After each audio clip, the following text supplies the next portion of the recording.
Hello, வணக்கம் and welcome to MST creations. இப்போ நம்ம பார்க்க போகிறது மாப்பிள்ளை சம்பா அரிசியில் செய்ய போகிற ஒரு சாம்பார் சாதம் தாங்க. மாப்பிள்ளை சம்பா அரிசிங்கிறது இது மாதிரி தான் இருக்கும். அதாவது ஒரு நல்ல ஒரு ரெட்டிஷ் கலரில், அதாவது பிளாக்கிஷ் ரெட்டுன்னு சொல்லுவோம் இல்லையா, அந்த மாதிரி இருக்கும். கொஞ்சம் நீளமாக தான் இருக்கும், பார்த்துக்கோங்க.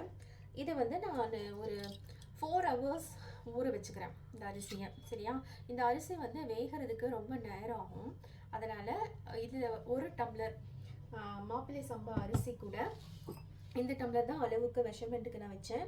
இந்த 1 டம்ளர் மாப்பிள்ளை சம்பா அரிசியை ஜஸ்ட்டு வாஷ் பண்ணிவிட்டு தண்ணியில் நான் ஊற வச்சு எடுத்துக்கிறேன். இப்போது இதில் நம்ம துவரம் பருப்பு வந்து ஒரு 2 கை அளவு சேர்த்துக்கலாங்க. இப்போ நம்ம பண்ண போகிறது சாம்பார் சாதம் தான், அதனால் நான் இதிலே வச்சு காமிக்கிறேன் பாருங்கள். துவரம் பருப்புங்கிறது நம்ம குத்து மதிப்பாக இப்படி நான் ஒரு கை இப்படி பாருங்கள் அள்ளி அதையும் சேர்த்து வேக வச்சுக்க போகிறேன். ஒரு கையிலேருந்து 2 கை அளவு போடலாம். 2 கை யூஸ் பண்ணிக்கிறேன் நான். இந்த அரிசி வந்து ஊற வைக்கிறப்போவே இந்த துவரம் பருப்பையும் போட்டு நம்ம ஊற வச்சு எடுத்துக்கலாம். இந்த டிஷ் வந்து நான் இதுதான் ஃபர்ஸ்ட் டைம் ட்ரை பண்ணுறேன். ஓகேவா? இப்போது இந்த அரிசி ஒரு 4 hours கம்பல்சரி ஊறணுங்க.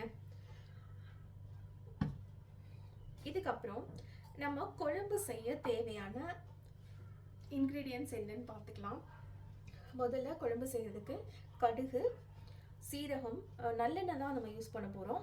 நல்லெண்ணெய் கொஞ்சம் வடச்சட்டியில் ஊற்றிட்டு கடுகும் சீரகம், கடுகு வந்து ஒரு டேபிள் ஸ்பூன், இந்த ஸ்பூனில் தான் நான் மெஷர்மெண்ட் எடுத்திருக்கேன். சீரகம் ஒரு டேபிள் ஸ்பூன் எடுத்திருக்கேன். அதுக்கப்புறமா வெந்தயமும் நான் ஒரு டேபிள் ஸ்பூன் யூஸ் பண்ணிக்கிறேன். அப்புறம் தாளிக்கிறதுக்கு அடுத்தது நம்ம யூஸ் பண்ணுறது வெங்காயங்க. பெரிய வெங்காயம் நான் இங்கே ஒரு வெங்காயம் கட் பண்ணி வச்சுருக்கேன். உங்களுக்கு சின்ன வெங்காயம் இருந்துச்சுன்னா அதில் ஒரு 10 பல்லோ இல்லை 15 பல்லோ எடுத்துக்கலாம் நீங்கள். அதுக்கப்புறம் கத்திரிக்காய், நான் ஒரு 4 கத்திரிக்காய் அப்படி கட் பண்ணி வச்சுருக்கேன். கேரட் ஒன்று வச்சுருக்கேன். முருங்கைக்காய் ஒன்று. அப்புறம் தக்காளி ஒரே ஒரு பெரிய தக்காளி யூஸ் பண்ணியிருக்கேன், நாட்டு தக்காளி தான். அப்புறம் பச்சை மிளகாய் கட் பண்ணி ஒன்று வச்சுருக்கேன். உருளைக்கிழங்கு வச்சுருக்கேன். அப்புறம் தாளிக்கிறதுக்கு நம்ம இந்த கொரியாண்டர் எடுத்துருக்கோம். ஓகே, இதில் நீங்கள் பூண்டு ஒரு 3 பல்லு ஆட் பண்ணிக்கோங்க. இந்த கொரியாண்டரோட உங்களுக்கு கருவேப்பிலை இருந்துச்சா அதையுமே நீங்கள் யூஸ் பண்ணிக்கலாம். அதே டேபிள் ஸ்பூனில், இந்த டேபிள் ஸ்பூன் இருக்குது பாருங்கள், இந்த ஸ்பூனில் நான் சாம்பார் பொடி வந்து இது மாதிரி அள்ளி 3 டேபிள் ஸ்பூன் வச்சுருக்கேன், சாம்பார் தூள். ஓகேவா? நீங்கள் வீட்டில் யூஸ் பண்ணது யூஸ் பண்ணிக்கலாம், அப்படி இல்லைன்னா கடையில் வாங்குறது கூட யூஸ் பண்ணிக்கலாம். ஒரு 1/4 ஸ்பூன் டர்மரிக் யூஸ் பண்ணியிருக்கேன், மஞ்சள் தூள். அப்புறம் ஒரு 1/4 டீஸ்பூன் காரத்துக்காக வேண்டி, ஏற்கனவே சாம்பார் பொடியில் நம்ம காரம் இருக்கும், இது வேணும்னா யூஸ் பண்ணுங்கள், இல்லைன்னா ஸ்கிப் பண்ணிக்கலாம். இந்த மிளகாய் தூளும் கொஞ்சம் நான் எடுத்து வச்சுருக்கேன். இது வந்து ஒரு 1/4 ஸ்பூன் தாங்க மிளகாய் தூள் யூஸ் பண்ண போகிறேன். காரம் தேவைப்படுறவங்க யூஸ் பண்ணுங்கள், அப்படி இல்லைனா விட்டுடலாம். சரியா? இப்போது இந்த குழம்புக்கு தேவையான இன்க்ரீடியன்ட்ஸ் பார்த்தாச்சு. இது வந்து மாப்பிள்ளை சம்பா, அதாவது சிறுதானிய வகையில் மாப்பிள்ளை சம்பாங்கிறது ரொம்ப ஒரு நல்ல அரிசிங்க. அதை நம்ம எடுத்துருக்கோம். தேவையான புளி வந்து பார்த்திங்கன்னா ஊற வச்சுருக்கேன். இது பார்த்திங்கன்னா ஒரு எலுமிச்சை அளவு பாருங்கள், இந்த அளவுக்கு புளியை நான் ஊற வச்சுக்கிறேன். ஒரு டம்ளர் தண்ணி ஊற்றி இப்படி ஊற வச்சுக்கோங்க. அவ்வளோதான் இதுக்கு தேவையான இன்க்ரீடியன்ட்ஸ். இப்போ எப்படி பண்ணுறது அப்படிங்கிறத பார்க்கலாம். இப்போ இது மாதிரி ஒரு மண் வடைச்சட்டி வச்சுக்கலாம். இது சூடானதுக்கு அப்புறமா நான் ஒரு 3 டேபிள் ஸ்பூன் ஆயில் வந்து ஜிஞ்சலி ஆயில் விட்டுக்கிறேன். நல்லெண்ணெய் சேர்த்துக்கலாம். கொஞ்சம் எண்ணெய் சூடாகணும், அது வரைக்கும் வெயிட் பண்ணுவோம். சூடானதுக்கு அப்புறமா கொஞ்சம் கடுகு போட்டுக்கலாம்.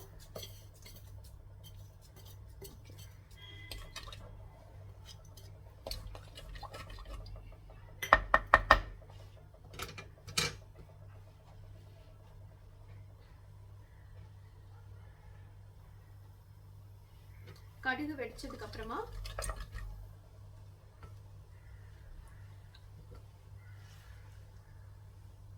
பாருங்க, அப்படி வெடிக்குது கடுகு வெடிச்சதும் இந்த சீரகம் போட்டுடலாம்.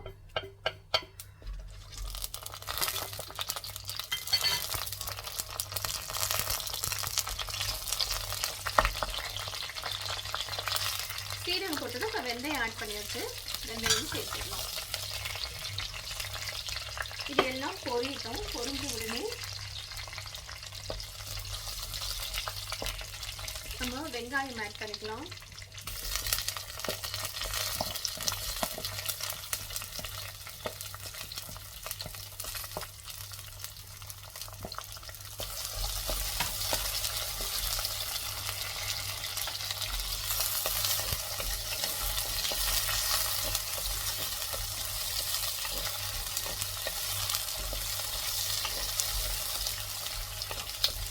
வெங்காயம் வதங்கிறதுக்கு கொஞ்சம் உப்பு சேர்த்துக்கலாம்.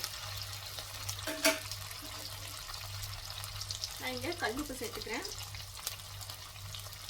தேவையான அளவு கொஞ்சம் கல்லுப்பு பார்த்து சேர்த்துக்கோங்க.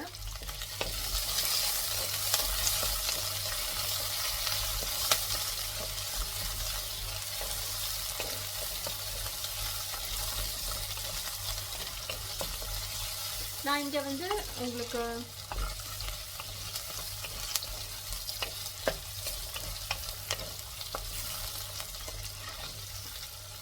பெரிய வெங்காயம் தான் ஆட் பண்ணியிருக்கேன். உங்களுக்கு தேவைன்னா சின்ன வெங்காயம் போட்டால் இன்னும் டேஸ்ட் அதிகமாக இருக்கும். ஸோ சின்ன வெங்காயம் வந்து ஒரு 3 நம்பர்ஸ் ஆட் பண்ணிக்கோங்க. கொஞ்சம் வதங்கிடுச்சு, இன்னும் கொஞ்சம் வதங்கட்டும். இப்போது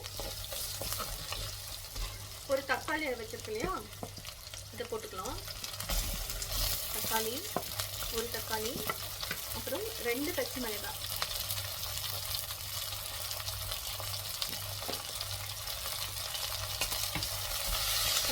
போட்டுக்கிறேன்.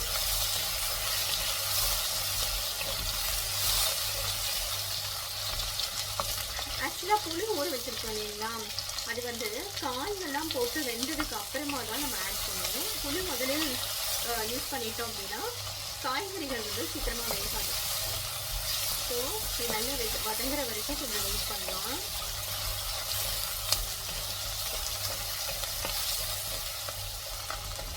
இந்த ஸ்டேஜில் நம்ம இந்த எண்ணெயோடவே சேர்த்து பெருங்காயம் ஒரு 1/2 ஸ்பூன் போட்டுக்கோங்க. 1/2 ஸ்பூன் பெருங்காயம் ஆட் பண்ணிக்கலாம்.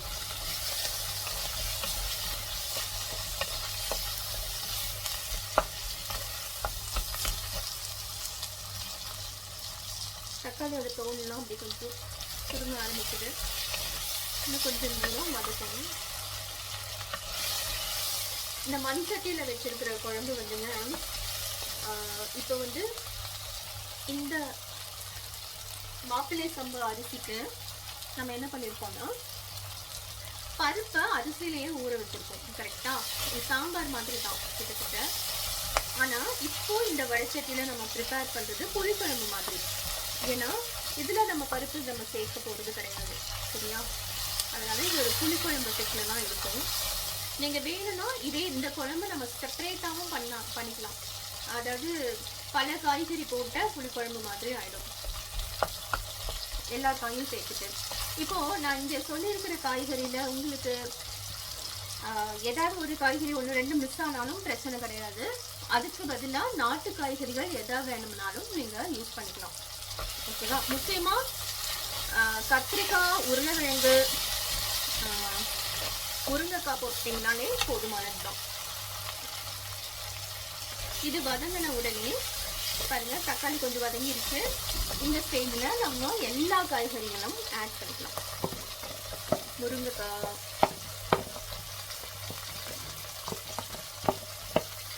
உருளைக்கிழங்கு, கத்திரிக்காய், இது 3மே எல்லாமே ஒன்றாவே ஆட் பண்ணிக்கலாம்.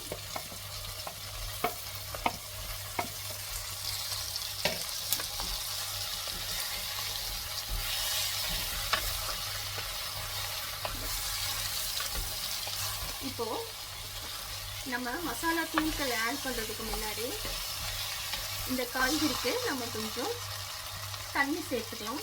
முங்குற வரைக்கும், இந்த காய்கறி எல்லாம் முங்குற வரைக்கும் தண்ணி சேர்த்துக்கோங்க. அவ்வளோதான். இப்போ மூடி வச்சிடலாம். மூடி வச்சாதான் உங்களுக்கு காய் வந்து சீக்கிரமாக வேகும்.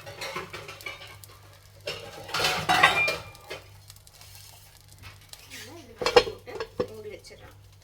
கொஞ்சம் ஒரு 10 நிமிஷம் வேகட்டும். நடுநடுவில் வந்து கலக்கி விட்டு இந்த காய் வெந்ததுக்கு அப்புறமா நம்ம மசாலா தூள்லாம் ஆட் பண்ணிக்கலாம். ஓகே, பாருங்கள், ஒரு 10 நிமிஷம் கழித்து வந்து பார்க்குறப்போ இந்த காய்கறி எல்லாமே கொஞ்சம் நல்லா வெந்துருச்சு. பாருங்கள், முருங்கைக்காய், இந்த கத்திரிக்காய், கேரட்டு, உருளைக்கிழங்கு இது எல்லாமே நல்லா வெந்துருச்சு. நீங்கள் இப்படி குத்தி பார்த்தீங்கன்னா உங்களுக்கு தெரியும். இந்த ஸ்டேஜில் நம்ம என்ன பண்ணுறோம், கொஞ்சம் மஞ்சத்தூள் போட்டுக்கலாம். மஞ்சத்தூள், மிளகாய் தூள் கொஞ்சம் போடுறேன். 1/4 ஸ்பூனுக்கு போட்டுடலாம். போட்ட உடனே இப்போ சாம்பார் தூள் வந்து நான் ஆட் பண்ணிக்கிறேன். சாம்பார் தூள் 3 ஸ்பூனில் 3 ஸ்பூன் டேபிள் ஸ்பூன். இதெல்லாம் போட்டதுக்கப்புறம் ஜஸ்ட் கலந்து விட்டுறேன். குழம்புக்கான அந்த கலர் வந்துருச்சு பாருங்க.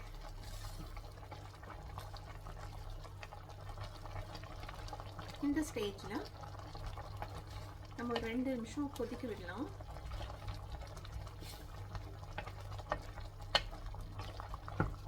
இந்த ஸ்டேஜில் இந்த குழம்புக்கு தேவையான அளவு நம்ம ஒரு எலுமிச்சை அளவுக்கு புளி வச்சுருந்தோம் இல்லையா, அந்த புளி தண்ணியை நான் இதில் ஊற்றிக்கிறேன்.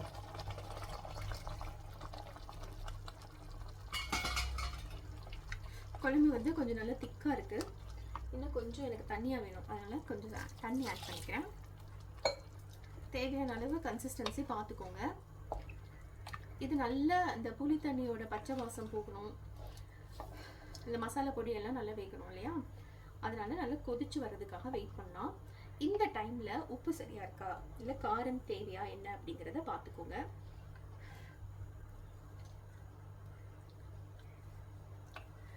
எனக்கு எல்லாமே பர்ஃபெக்டாக இருக்கு. கொஞ்சம் உப்பு பத்தல, அதனால கொஞ்சமாக சால்ட் ஆட் பண்ணிக்கிறேன். கொஞ்சம் புளிப்பாக இருக்கு, அதனால தண்ணி தேவையான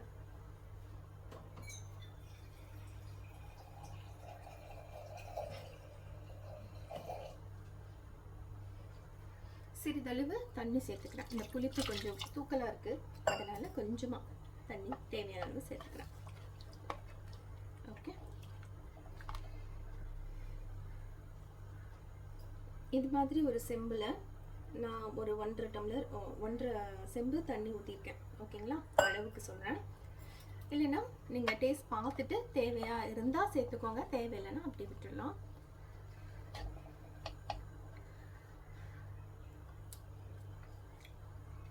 பர்ஃபெக்டான சுவையில் கரெக்டான கன்சிஸ்டன்சியில் இருக்குது. இது நல்ல ஒரு கொதி வரட்டும். இந்த டைமில் நான் கொத்தமல்லி தழையை நான் அப்படி கட் பண்ணி போட்டுக்கிறேன். ஓகே, பொடியை கட் பண்ணி போட்டுக்கிறேன். எஸ், இது நல்லா கொதிச்சு வரட்டுங்க. அது வரைக்கும் நம்ம மூடி போட்டு மூடியே வெயிட் பண்ணலாம்.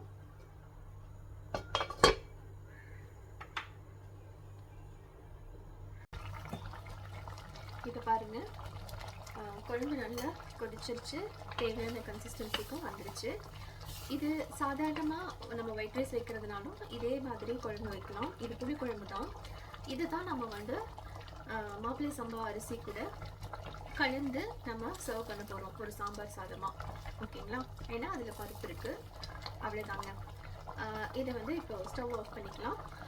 அதுக்கப்புறமா இப்போ ஊறிட்டு இருக்கு இல்லையா, இன்னும் கொஞ்சம் நேரத்தில் மாப்பிள்ளை சம்பா அரிசியை எப்படி வேக வைக்கிறதுங்கிறத பார்க்கலாம். ஒரு ப்ரெஷர் பேனில் ஒரு பேன் எடுத்துகிட்டு அதில் நம்ம ஊற வச்ச இந்த மாப்பிள்ளை சம்பா அரிசியும் துவரம் பருப்பும் சேர்த்துருக்கேன். அரிசி 1 டம்ளர்னால் துவரம் பருப்பு ஒரு 1/2 டம்ளர் வச்சுக்கலாங்க, 2 கையளவு. ஓகே, இந்த டம்ளரில் எந்த டம்ளரில் நம்ம அளந்து யூஸ் பண்ணுறோமோ அதே டம்ளர்லேருந்து நம்ம அளந்து ஊற்றிக்க போகிறோம் தண்ணியை. ஓகே, 1 டம்ளர் அரிசிக்கு நம்ம 3 டம்ளர் தண்ணி, யூஸ்வலாக 2லேருந்து 3 வைப்போம். இதுக்கு 1 டம்ளர் நம்ம கூட வைக்க போகிறோம். அப்போ டோட்டலாக 4 டம்ளர் தண்ணி ஆயிடுச்சு. 1/2 டம்ளர் பருப்பு யூஸ் பண்ண இல்லையா, அதுக்கு 1 டம்ளர் தண்ணி நம்ம ஆட் பண்ணிக்கிறோம். இப்போது 1 டம்ளர் அரிசி 1/2 டம்ளர் பருப்பு அப்படின்னு கணக்கு எடுத்துக்கிட்டோம்னா நம்ம டோட்டலாக 5 டம்ளர் தண்ணி யூஸ் பண்ணியிருக்கோம். ஓகே, ஸ்டவ் ஆன் பண்ணிவிட்டு நல்ல லிட் போட்டு வெயிட்லாம் போட்டுட்டு ஸ்டவ் ஆன் பண்ணி நம்ம ஒரு 6 விசில் வரட்டும், அது வரைக்கும் வெயிட் பண்ணலாம். இப்போ பாருங்கள், நல்ல சாதம் பருப்பு நல்லா குழைவாக வெந்து வந்திருக்கு.